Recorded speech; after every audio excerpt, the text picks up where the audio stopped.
Mama, mai îmi zici odată cum se fac covrigeia? Păi trimit. Nu, zi-mi tu, te rog. Mama, zi-mi tu, te rog.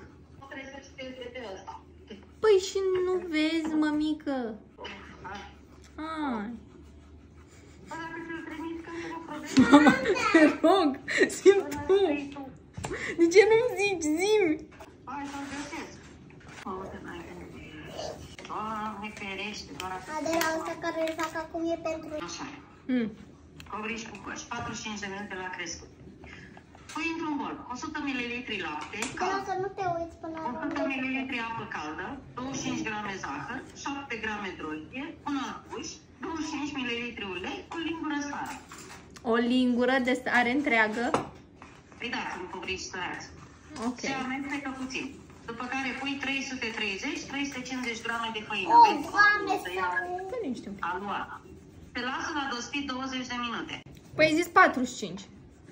Așteaptă-mă în total. Se lasă la dospit 20 de minute. Se întinde o foaie pătrată. Se unge cu unt doar jumătate. Cealaltă se pune peste prima. Se unge ea jumătate cu unt și se așează de cealaltă jumătate. Da? Se presează.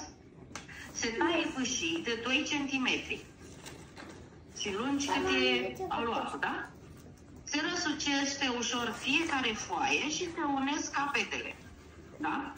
Se lasă la dospit alte 15 minute. Se unge cu gălbenuș, se presară cu cașcaval ras, se coc la 200 de grade în cuptorul preîncălzit, 15-20 de minute. Ok.